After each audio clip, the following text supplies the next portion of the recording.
नमस्कार साथियों, गरवा education YouTube platform पर आप सभी साथियों का हार्दिक अभिनंदन, स्वागत। आज का हमारा टॉपिक रहने वाला है राजपूत युग। और राजपूत युग में राजपूतों की जो उत्पत्ति है उससे संबंधित आपके जो अभ्यास प्रश्न है उस पर चर्चा करेंगे।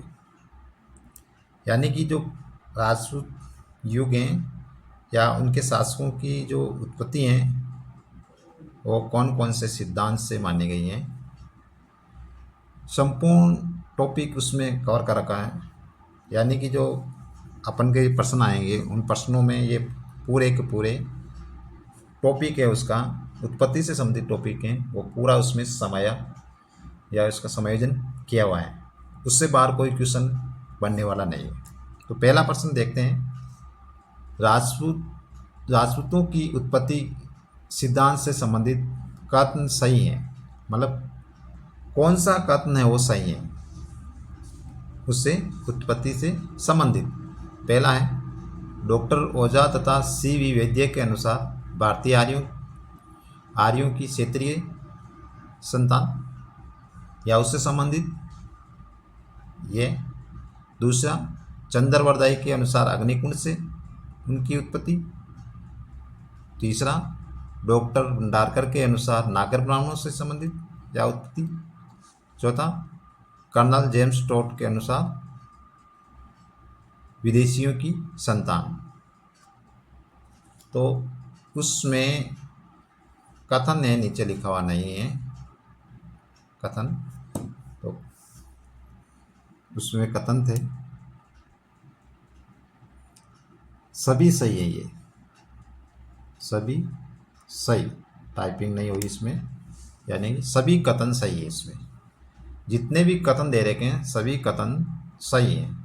यानी पहला, दूसरा, तीसरा और चौथा, चारों के चारों कथन वो सभी कथन सही हैं। पहला प्रश्न ये है। दूसरा प्रश्न है, दूसरे प्रश्न की बात करते हैं। दूसरे प्रश्न, अग्निकुंड सिद्धांत के अनुसार प्रथम 3 राजपूत शासकों की उत्पत्ति हुई। यानी कि जो अग्निकुंड का जो सिद्धांत दिया गया है उसमें प्रथम 3 कौन से राजपूत शासक हैं उसकी उत्पत्ति हुई। उसमें पहला है, इसमें ऑप्शन परमार, चालुक्य, प्रतिहार। दूसरा है चौहान, परमार, चालुक्य। तीसरा है प्रतिहार, चौहान, परमार। चौथा है चंदेल, चौहान और सिसोदिया। यानी इसमें कौन सा जो है कर्म है वो सही है। तो पहले 3 राजपूत शासकों की उत्पत्ति उसमें पहले थे परमार, चालुक्य व प्रतिहार। इसका राइट ऑप्शन ये होगा। अगला प्रश्न है, गुरु वशिष्ठ ने जब 3 राजपूत योद्धा रक्षा करने में असफल हुए तब चौथा कौन सा शक्तिशाली वंश स्थापित किया। यानी कि कौन सा शक्तिशाली वंश स्थापित हुआ। तो प्रतिहार, चौहान, परमार या चालुक्य। तो उसमें कौन सा होगा, चौहान। यानी कि अंत में जब तीनों राजपूत योद्धा रक्षा करने में असफल हुए तो चौथा शक्तिशाली वंश है वो चौहान के रूप में उभर कर सामने यानी आया। अगला प्रश्न देखते हैं, किस शिलालेख में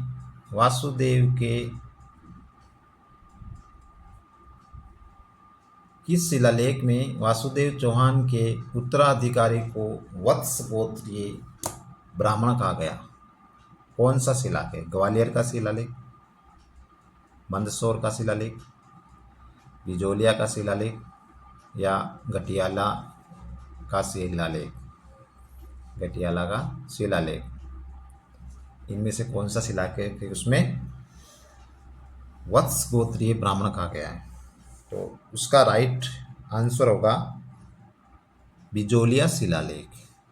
बिजोलिया शिलालेख में मतलब जो है वासुदेव चौहान ने उसके उत्तराधिकारियों को वत्स गोत्रीय ब्राह्मण कहा गया है। तो राजपूतों की उत्पत्ति से संबंधित ये आज हमने 4 प्रश्न देखे। उससे बनने वाले जो प्रश्न है हम इन 4 प्रश्नों में पूरे में समाहित कर ली। इनसे बाहर कुछ ज़्यादा और आने की संभावना नहीं है।